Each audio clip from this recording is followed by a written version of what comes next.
প্রাঙ্গণ থেকে আপনাদের সবাইকে স্বাগত জানাচ্ছি পাঠক সমাবেশ পাঠকের গল্পে। আমি জিনিয়া কবির সূচনা।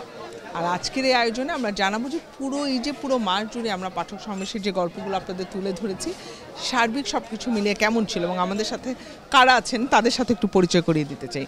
আমার সাথে আছেন লেখক মোম রহমান, আর আছেন সাজিদ বিন দোজা, এবং চিরাচরিতভাবে আমার সাথে যিনি থাকেন, মানে আমি আছি, আমার গল্পে যিনি থাকেন, যাকে ছাড়া আমার গল্প সম্পূর্ণ হয় না, সেই নীল মাহবুব আছেন। মানে আমি তো ভাবছিলাম যে তুমি আমার নাম ভুলে গেছো শেষ দিনে। হতে পারে নীল, এভাবে কি আমাদের গল্পটা জমবে? আমি তো ভাবছিলাম আপনারা আছেন, আমি চলে যাই। মুম্বাই বারবার আপনি একই ভুল করেন, সেটা হচ্ছে মাইক্রোফোন ছাড়াই আপনি কথা বলা শুরু করেন। এটা আমি রাজনীতির শিকার। যাই হোক, সূচনা আসলে যে কথাটা বলছিল সেটা হচ্ছে যে আজকে বইমেলার শেষ দিন, এবং এই যে বইমেলা জুড়ে আমাদের যত গল্প ছিল, আমাদের যত আড্ডা ছিল, আমাদের যত বই দেখা ছিল, হ্যাঁ, মানে সব কিছুই কিন্তু আজকে শেষ হয়ে যাবে। একটা বিষণ্ণতা কাজ করছে, কিন্তু তারপরও এই প্রাণের প্রাঙ্গণ থেকে আমরা আনন্দ নিয়ে ফিরতে চাই, কারণ আমরা অপেক্ষা করতে চাই আবার 11টি মাসের, এবং এরপরে আবার একটা বইমেলা আসবে। এবং আজকে নতুন একটা মুখ আমরা পেয়েছি, এবং তারও নতুন একটা বই এসেছে, যে বইটা নিয়ে আসলে আমরা কথা বলেছি কিন্তু তার সাথে কথা বলা হয়নি, মানে তার সাথে সরাসরি আমাদের কথা বলা হয়নি। এই নতুন বইটির কথা আমরা একটু বলি, যে রেখাচিত্রে প্রাচীন পুণ্ড্রনগর, 8ম শতাব্দীর সচিত্র ধারণ গাথা, স্থপতি ডক্টর সাজিদ বিন দোজা। এই যে প্রাচীন পুণ্ড্রনগর, মানে ভিতরের যে ইয়েগুলো দেখেছি আমরা, স্কেচ আকারে আসলে সবগুলো তুলে নিয়ে এসেছি। এই রেখাচিত্রে পুণ্ড্রনগর সম্পর্কে একটু জানতে চাই আপনার কাছে। রেখাচিত্রে পুণ্ড্রনগর আসলে আমরা ইতিহাসকে জানার তো অনেক ধরনের উপায় আছে। তো এইবার আমি চিন্তা করলাম যে আমাদের যে প্রাচীন শহর পুণ্ড্রনগর ছিল যেটা, সেটা সম্পর্কে কিন্তু আমাদের খুব ভালো ধারণা নাই, এবং আমাদের যে এত সমৃদ্ধ নদীর পাড়ের শহরগুলো হয়েছিল এত সুন্দর করে, এগুলো সম্পর্কে আমাদের কিন্তু খুব ভালো ধারণা নাই। তো এটাকে কিভাবে একটু জনবান্ধব করা যায়, সহজে মানুষের কাছে উপস্থাপন করা যায়, আমি মনে করলাম যে 2 ধরনের প্রসেস আছে। একটা হচ্ছে একটু ছোট আকারে লেখা, মানে বইটার সাইজটাও কিন্তু একটু ডিফারেন্ট আমরা করার চেষ্টা করেছি। দ্বিতীয় হচ্ছে লেখা বাংলায় করা, যেন আমি সবাইকে আমি একই প্ল্যাটফর্মে আনতে পারি। আরেকটা যেটা করার চেষ্টা করেছি, আমাদের শহর আগে কেমন ছিল দেখতে, যেটাকে আমরা ইংলিশে বলি কনজেকচুরাল রিস্টোরেশন। এই যে বাংলা যে কথাটা লিখছি আমরা, যে ধারণা গাঁথা, এই ধারণা গাঁথাটা কি একটা জাস্ট একটা মরফোসিস কীরকম ছিল, মেটামরফোসিসটা কী ধরনের ছিল, সেটা বোঝানোর একটা চেষ্টা। এই বইটাতে আসলে আপনি পড়ার সাথে আপনি আমাদের নগর বিন্যাস, আমাদের পুণ্ড্রনগর শহরের নগরের তত্ত্ব, আমরা যেটাকে মরফোলজি বলি, এবং সবচেয়ে ইন্টারেস্টিং পার্ট হচ্ছে আমাদের বসত কেমন ছিল, আদি বসত আমাদের এই অঞ্চলে। একেবারে আমরা যদি 1700 বছর, মানে 1700 বছর আগে যদি আমরা চলে যাই, ওই সময় আমাদের বাংলা, মানে বেঙ্গলের বা আমাদের প্রাচীন বাংলার একটা বসতি, কারণ আমরা বসতি নিয়ে কিন্তু আমাদের রাজা মহারাজারা এরকম কোনো কিছু লেখেন না, তারা তাদের ভালো দিকগুলাই সবসময় লেখেন। তো আসলে এই সব কিছু সমন্বয়ে একটা গবেষণার মাধ্যমে, আর্কিওলজিক্যাল এক্সকাভেশন যেটাকে আমরা বলি, সেগুলা দেখে একটা শহরকে চিন্তা করা নিয়ে আসলে লেখাটা চেষ্টা করেছি। এবং এর ভিতর অনেক ধরনের ছবি, স্কেচেস আমি ইউজ করেছি, যেগুলা আসলে আমাদের সাধারণ পাঠকদেরকে একটা ধারণা চিত্র দিবে। ওই যে ধারণা চিত্র কথাটা আসলে কিওয়ার্ডসের মতো, এটাই আর কি একটা চেষ্টা, রেখাচিত্রে প্রাচীন পুণ্ড্রনগর। আর 8ম শতাব্দী বলার কারণ কি, ওই সময় তো আমাদের পাল সাম্রাজ্য ছিল। আমাদের কিন্তু আমরা সবাই জানি, আমাদের এই বঙ্গদেশে, প্রাচীন বঙ্গদেশে পাল সাম্রাজ্যের সময় সবচেয়ে সুন্দরভাবে আমরা বিকাশ লাভ করেছিলাম, সোশিও কালচারালি, ইকোনমিক্যালি, সব দিক থেকে। এবং প্রায় 400 বছরের সময় ধরে কিন্তু তারা আমাদের এই ভূমিতে ছিল, এবং ওরা কিন্তু আমাদের কৃষ্টিতে, আমাদের সংস্কৃতির দিকটাকে একটা অন্য মাত্রায় নিয়ে গিয়েছিল। ওই সময় শহরটা কিন্তু খুব ভালোভাবে সমৃদ্ধ হয়েছিল, ওইটাকে ফোকাস করে এই চেষ্টাটা, আর কিছু না আর কি। মানে আপনি যেটা বলছেন যে বসতি কেমন ছিল, এটা কেন আমি একটু জানতে চাই, বসতি কেমন আছে?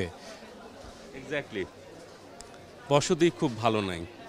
বসতির অবস্থা আমাদের এখন, আমরা যেভাবে বসত করছি, আমি ঢাকা শহরের কথাই বলবো। আমি তো একজন স্থপতি, ঢাকাতে আসলে আমরা জুতার বাক্সে বসবাস করছি, আর কিছুই না। মানে সেই বসতি আর এই যে 1000 বছর আগেকার যে বসতির রূপ সম্পূর্ণ ডিফারেন্ট, একটা অন্য রকমের ব্যাপার।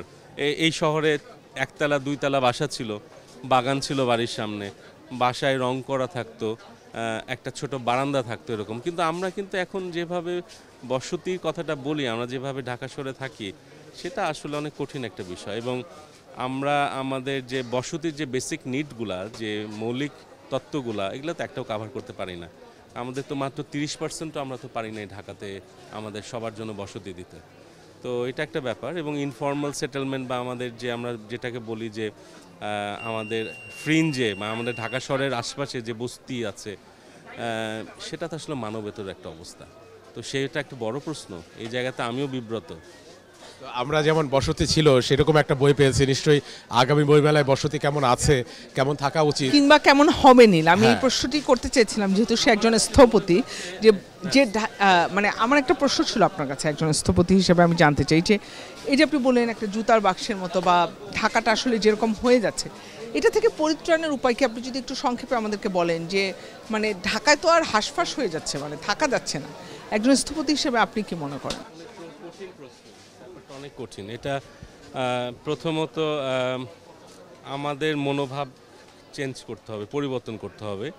একটা সমষ্টিগত একটা কাজ করার বিষয় এখানে আছে। ঢাকা শহরকে আসলে আমরা যদি বাসযোগ্য করতে চাই, ঢাকা শহরকে আমরা একটা জোনিংয়ে ফেলতে হবে। জোনিং আমরা যেটাকে বলি, যেটা এই শহরে ছিল খুব ইন্টারেস্টিংলি। মানে আমাদের কিন্তু একটু পেছনে ফিরতে হবে। মানে আমরা ইতিহাস থেকে অনেক অনেক অনেক দূরে চলে আসছি। তো কোনো না কোনোভাবে বসতের বিষয়টা বা ঢাকা শহরের যে বিষয়টা আমাদেরকে করতে হবে, আমাদেরকে আসলে জোনিং ম্যাপ নিয়ে বা আমাদের ল্যান্ড ইউজ প্ল্যানটা নিয়ে অনেক বেশি কাজ করা দরকার। এই জায়গাটাতে না কাজ করলে হবে না। 1 2 হচ্ছে আমার কাছে মনে হচ্ছে সবসময় যে আমাদের এই যে আমরা যে হাউজিং প্যারামিটার্সগুলো নিয়ে কাজ করছি, বসতের যে ব্যাপারটা, এইখানে একটা স্কেলিং করতে হবে, বা একটা স্কেলিং আমি ইংলিশে বলছি, অথবা একটা মান নিয়ন্ত্রণ করার একটা জায়গা আছে। যে এখানে আসলে বসত গড়ে উঠবে কীভাবে। আমরা এফএআরের কথা বলছি, আমরা সেটব্যাকের কথা বলছি, খুব টেকনিক্যাল টার্মস, যেগুলা আমরা আমাদের এই যে কর্তৃপক্ষ দ্বারা আমরা পরিচালিত হচ্ছে। এই জায়গাটাতে একটা বড় ভূমিকা পালন করতে হবে, যে শহরকে আসলে আবার নতুন করে, ঢাকা শহরকে হয়তো বা এখন আমরা সার্জারি করার মতো একটা জায়গা আছে, একটা অপারেশন করতে হবে, করলে হয়তো বা কিছুটা আমরা ওই জায়গা থেকে পরিত্রাণ পাবো। কিন্তু ঢাকা শহরকে আরও যদি বড় করতে হয়, ঢাকা শহরে প্রথম যে কাজটা করতে হবে আমাদের, আমরা বলি এটাকে থরোফেয়ার বা রাস্তাঘাটের আমাদের যে প্ল্যানিংটা, এটা প্রপারলি করতে হবে। এটা যদি আমরা করতে পারি, তখন কিন্তু আমাদের ইনফ্রাস্ট্রাকচারাল একটা ডেভেলপমেন্ট, বা আমরা যেটাকে বলি যে পারিপার্শ্বিক যে আমাদের পরিবর্তন, যে উন্নয়নগুলো আছে, সেটা অত্যন্ত দরকার। এবং ওর সাথে বসতের নতুন কিছু চিন্তাভাবনা আমাদের করতে হবে। হ্যাঁ, আমাদের জমি খুব কম আছে, কিন্তু তার মধ্যে তো হংকং একটা ভালো এক্সাম্পল, হ্যাঁ, সিঙ্গাপুর একটা ভালো এক্সাম্পল। অনেক ছোট জায়গাতে তারা কিন্তু তাদের বসত করছে। জনসংখ্যা একটা বিষয় আছে আমাদের। এই জনসংখ্যাটাকে আমরা, এটা কিন্তু আজকের কথা না, এটা অনেক অতীতকাল থেকে হয়ে আসছে এই জনসংখ্যাটার বিষয়। তো এই পুরো জায়গাটাতে আসলে আমার কাছে মনে হচ্ছে যে একটা বহুমুখী অনেকগুলো এক্সপার্টসকে নিয়ে বসে কাজ না করলে আমরা এর থেকে পরিত্রাণ পাবো না। আমার মনে হয় না পরিত্রাণ পাবো। এবার আমরা একটু বই থেকে বইমেলার গল্পে চলে আসতে চাই। মুম্বাইয়ের মন আসলে আমি মুখ দেখে বুঝতে পারছি না বিষণ্ণতা নাকি আনন্দ আসলে কাজ করছে। মুম্বাই সার্জারির কথা বলছিল, পোস্টমর্টমের কথা বলছিল। আপনার হৃৎপিণ্ড যদি এখন আমরা খুঁড়ে দেখতে চাই, তাহলে আজকে বইমেলা শেষ হয়ে যাচ্ছে, কেমন লাগছে? ভালো তো লাগছে না, ভালো লাগার কোনো কারণ নাই। কারণ গত 27 দিন ধরে আসছি, কথা বলছি, বই দেখছি, বই কিনছি।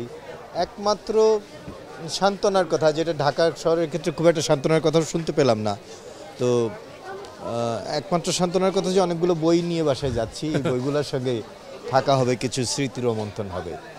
আমি এখানে একটু বলি যে আমারই কিন্তু এই বছর একটা গল্পের বই এসছে, সাজিদ, ঢাকার গল্প। সাজিদের সঙ্গে আমার ব্যক্তিগত পরিচয়ের সূত্র থেকে আমি কথাটা তাকে জানাচ্ছি। ঢাকার গল্প, বইটার নামই ঢাকার গল্প, যেখানে 6টা গল্প আছে। সবগুলো গল্পের কেন্দ্রবিন্দু হচ্ছে ঢাকা, প্রধান চরিত্র ঢাকা, এবং সেটার প্রথম গল্পটার নামই ঢাকার অসুখ।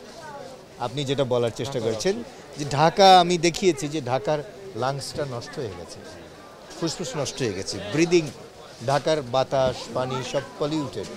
এই একটা নষ্ট শহরকে কিভাবে অন্যেরা অর্থ উপার্জনের জন্য, তাদের বিভিন্ন অসৎ কার্যক্রমের জন্য ব্যবহার করছে, একটা শহরকে ব্যবহার করছে, সেই জায়গাটাও ওখানে এসছে আর কি।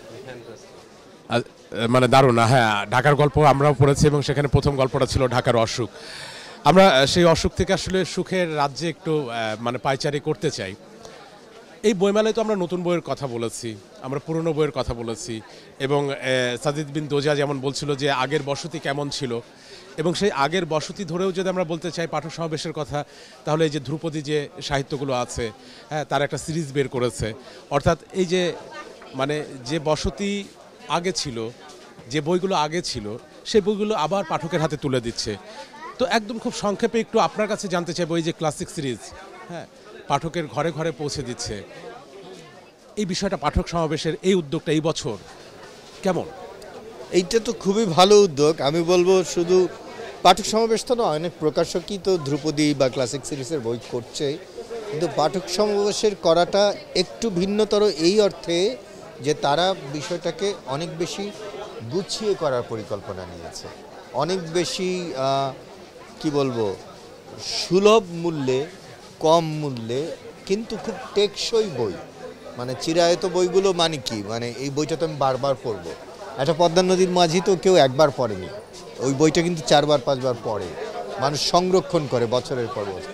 এই যে সংরক্ষণযোগ্য কিন্তু দামে কম, আবার পরিকল্পনা মাফিক করা, এইটা একটা আমি মনে করি যে খুবই বুদ্ধিমত্তার সঙ্গে করছে পাঠক সমাবেশ। এবং সূচনা, আমি যদি তোমার কাছে একটু প্রশ্ন রাখতে চাই, সেটা হচ্ছে যে তার আগে আমি সাজিদ বিন দোজার কাছেও আসতে চাই। এই যে ক্লাসিক সিরিজের যে বইয়েরগুলোর কথা বললাম, যে অবরোধবাসিনী, দৃষ্টিপ্রদীপ, আমাটির ভ্যাপু, তারপরে হচ্ছে কবি, শেষের কবিতা, এই বইগুলো আবার সেই নতুন প্রচ্ছদে এবং ভিতরের ইলাস্ট্রেশন পাল্টে দারুণভাবে পাঠক সমাবেশ এবার পাঠকদের জন্য নিয়ে এসেছে।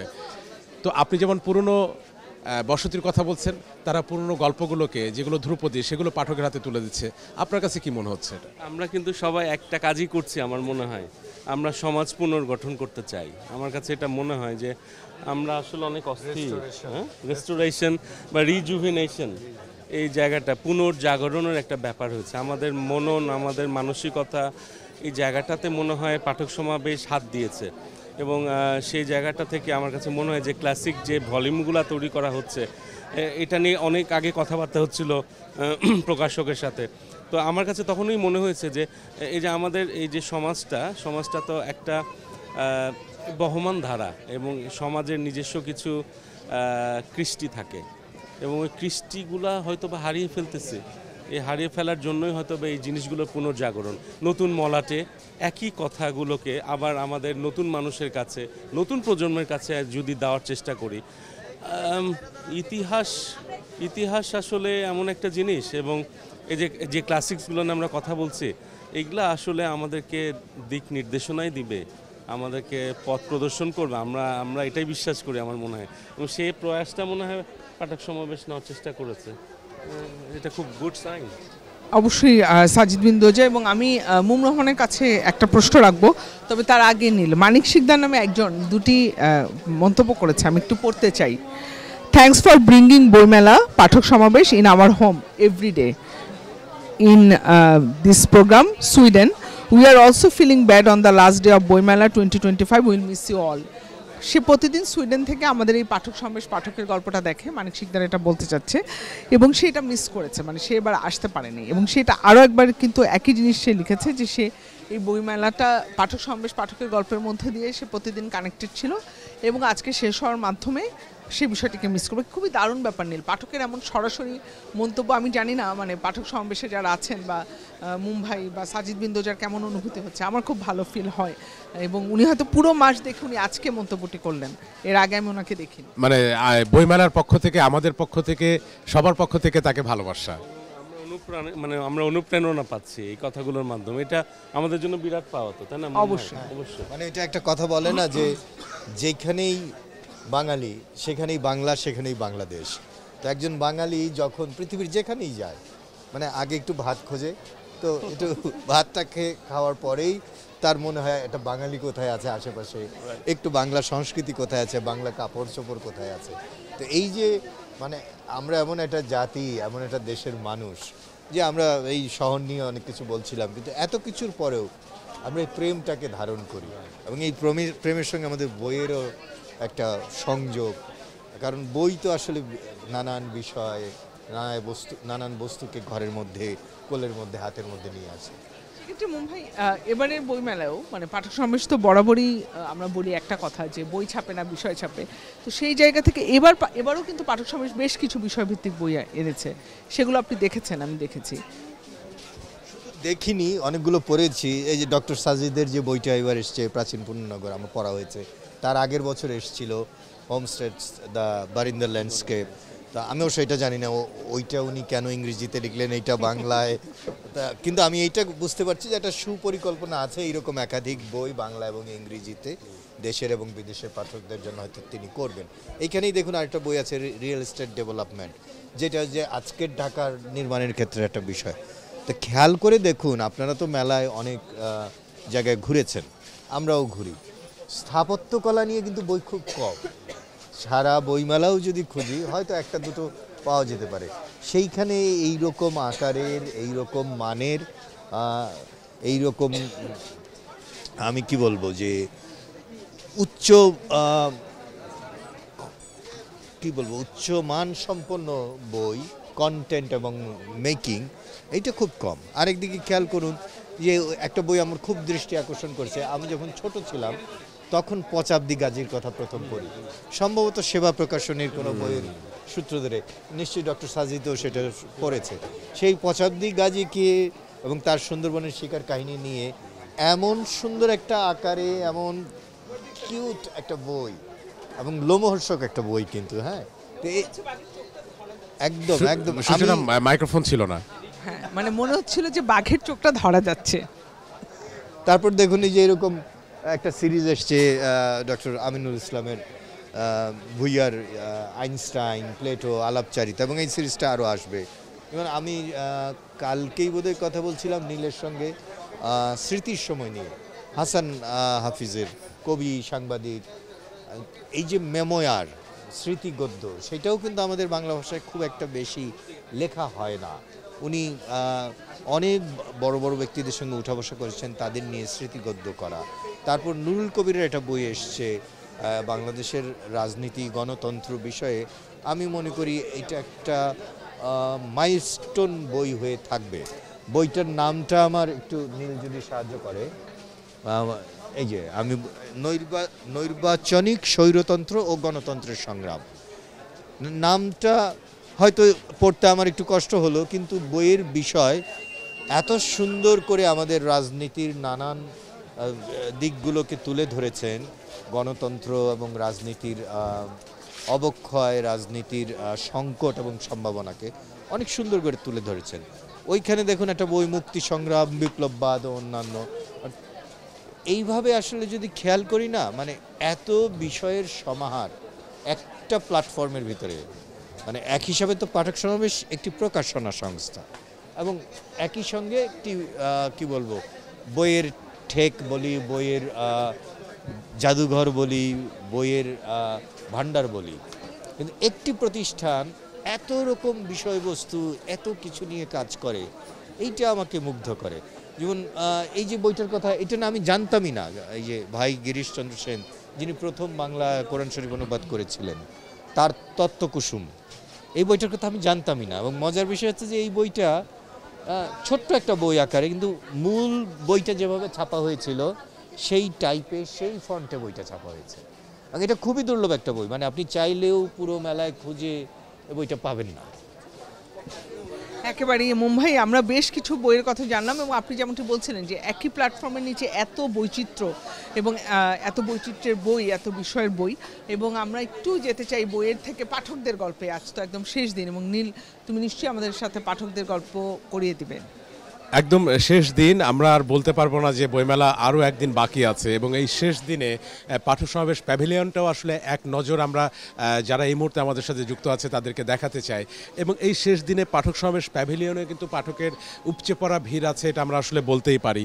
এবং পাঠক এখন যারা আসছেন আমরা বলি যে তারা আসলে প্রকৃত ক্রেতা, তাদের সাথে যদি কথা বলতে চাই আমি জানি না তারা সময়ও আসলে দিতে পারবেন কিনা, কারণ এই শেষ সময়ে যে যতটা সম্ভব আসলে তালিকা তৈরি করে এসেছেন এবং সেই তালিকা অনুযায়ী আসলে বই কিনবেন।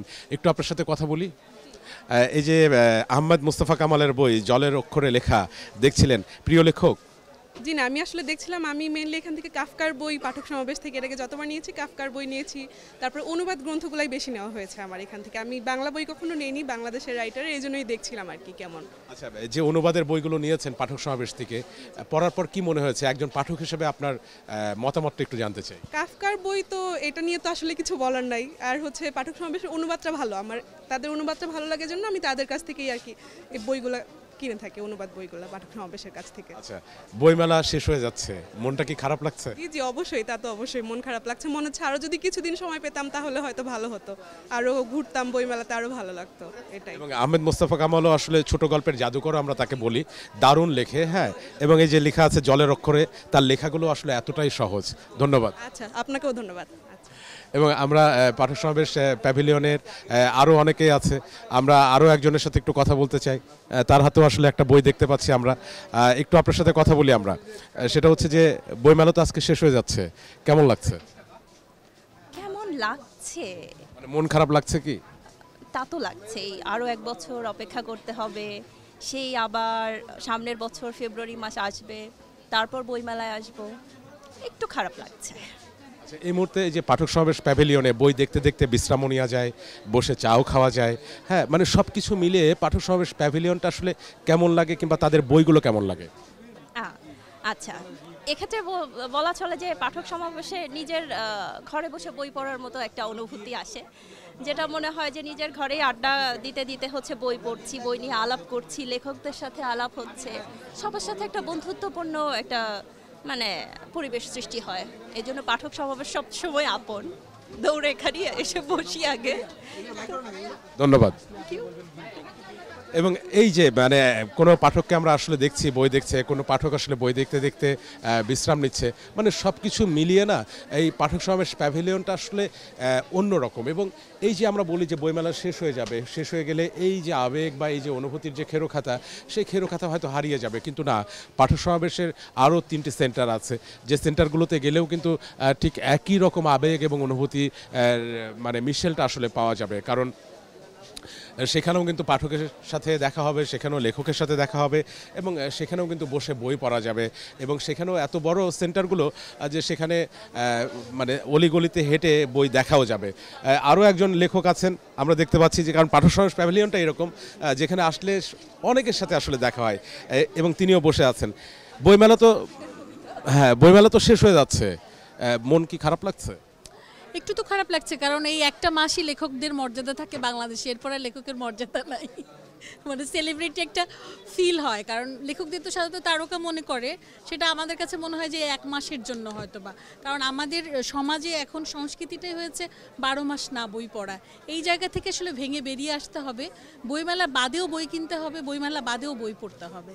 আচ্ছা, আপনার নিজের বইও তো পাঠক সমাবেশ থেকে এসেছে, কিন্তু সেই বইয়ের কথা জানতে চাইবো না আখি সিদ্দিকা, আপনার কাছে জানতে চাইবো যে পাঠক সমাবেশের অন্যান্য যে বইগুলো আছে, আপনার প্রিয় বইগুলোর নাম একটু জানতে চাই। কোন বইগুলো আসলে পাঠক সমাবেশের আপনার ভীষণ রকম আবেগ তাড়িত করে, ভীষণ রকম ভালো লাগে এবং আপনি বাসায় নিয়ে গিয়েছেন?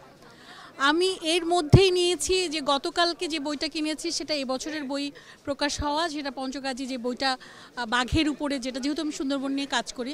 আর আমার প্রিয় বইয়ের মধ্যে যদি বলি, আব্দুল মান্নান সৈয়দের শুদ্ধ কবি আমার খুব প্রিয়, আরজ আলী মাতব্বর সমগ্র, রবীন্দ্রনাথ সমগ্র এবং কাফকা সমগ্র, শহীদুজ্জামানের সমগ্র, শহীদুল জহিরের রচনা সমগ্র, ভাষান্তর সমগ্র শহীদুজ্জামানের, মানে কোনটা নাই বলবেন, ড্যাডি সমগ্র, মোটামুটি সমগ্র বা এই ধরনের বড় যে বইগুলা পাঠক সমাবেশ বিষয় বিষয় বেছে বেছে ছাপে সেইগুলোকে আমি অবশ্যই নাম্বার 1-এ তালিকায় রাখবো।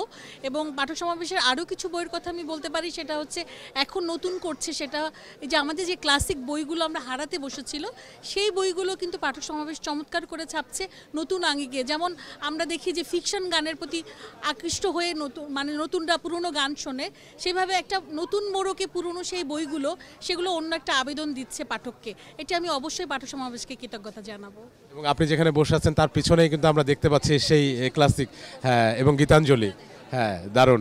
এবং এই মুহূর্তে আমরা এক নজরে একটু পাঠক সমাবেশের প্যাভিলিয়নটা দেখাতে চাই শেষবারের মতো, কারণ বইমেলা শেষ হয়ে যাচ্ছে এবং এই বইমেলা প্রাঙ্গণে আসলে পাঠক সমাবেশ প্যাভিলিয়নটা যেভাবে দাঁড়িয়েছিল পাঠকের জন্য, যেভাবে বই সাজিয়েছিল, সেই পাঠক সমাবেশ প্যাভিলিয়নটা আসলে বাইরে থেকে দেখতে কেমন সেটি শেষবারের মতো এই বইমেলা প্রাঙ্গণ থেকে একবার হলেও আপনাদেরকে দেখাতে চাই। কি অদ্ভুত সুন্দর একটি প্যাভিলিয়ন, যে প্যাভিলিয়নের ভিতরে গেলেও বাইরের বইমেলা দেখা যায়, আবার যে প্যাভিলিয়নের বাইরে আসলেও ভিতরে সাজানো সেই দারুণ দারুণ বইগুলো আসলে দেখা যায়। তো সব কিছু মিলিয়েই কিন্তু আজকে আমাদের এই আড্ডা ভেঙে যাবে। আজকে পাঠক সমাবেশের এই প্যাভিলিয়নও হয়তোবা যখন আলো নিভে যাবে তখন এই প্যাভিলিয়নও ভেঙে ফেলা হবে। এখান থেকে যে বইগুলো আছে সেই বইগুলো আসলে সেন্টারে নিয়ে যাওয়া হবে। সূচনা, আমরা একবার অন্তত, যেহেতু আজকে বইমেলা শেষ হয়ে যাচ্ছে, আমরা শেষবারের মতো পাঠক সমাবেশ প্যাভিলিয়নটা আসলে এই বইমেলায় কীভাবে দাঁড়িয়েছিল আমরা সেটা দেখালাম।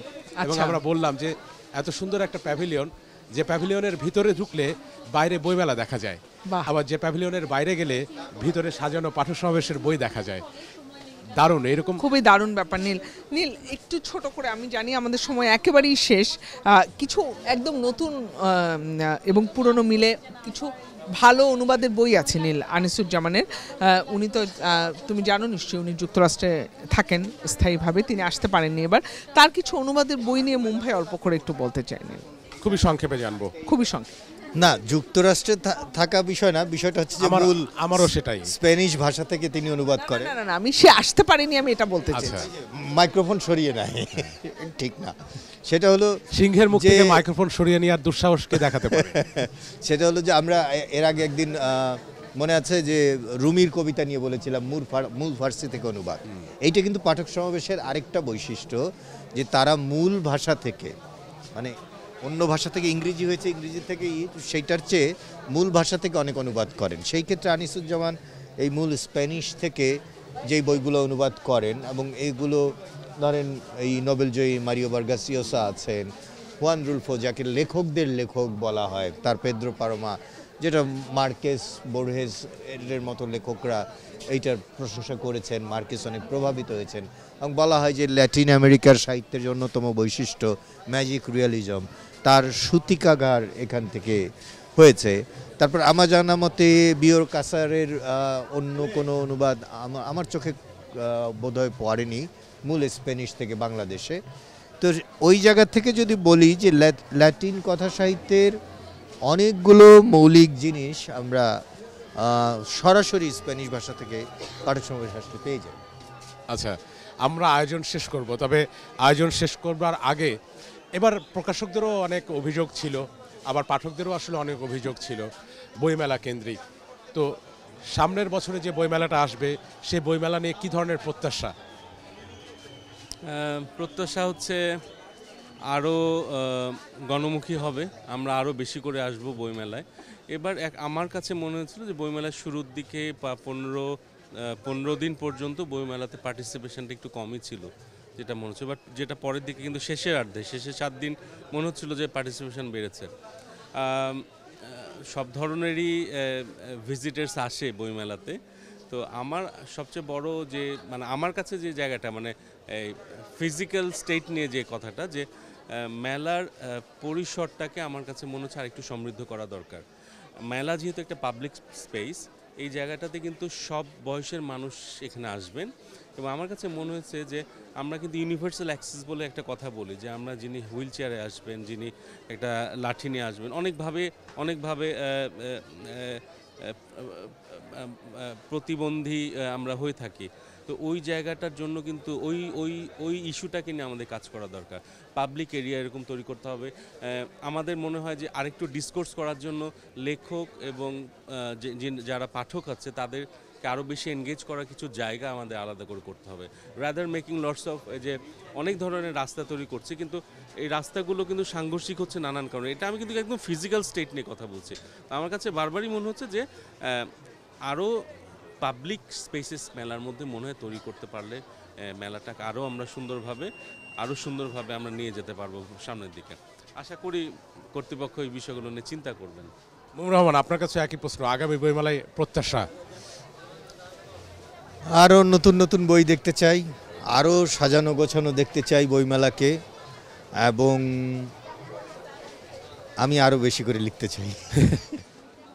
ধন্যবাদ, দুজনকেই ধন্যবাদ। আমাদের শেষ করতে হবে এবং আমরাও আসলে সেই একই কথা বলি যে বইমেলায় তো শেষ হয়ে যাচ্ছে, আর বইমেলায় আসতে বলতে পারছি না। তবে আগামী যে বইমেলা, সেই বইমেলায় সবাই আসুন, বইকে ভালোবাসুন। এবং আয়োজন শুরু করেছিল সূচনা, আয়োজনটা আমি চাই যে শেষ করবে সূচনা। যদি ক্যামেরাটা ঘুরিয়ে নাও সূচনার দিকে।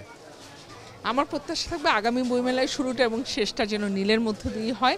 আজকের বইমেলায় আজকের মতো এবছরের বইমেলার গল্প থেকে আমরা বিদায় নিচ্ছি। আবারও দেখা হবে আপনাদের সাথে নতুন গল্পে, নতুন বছরের নতুন বইমেলার সাথে। বিদায় নিচ্ছি, ভালো থাকবেন, সুস্থ থাকবেন।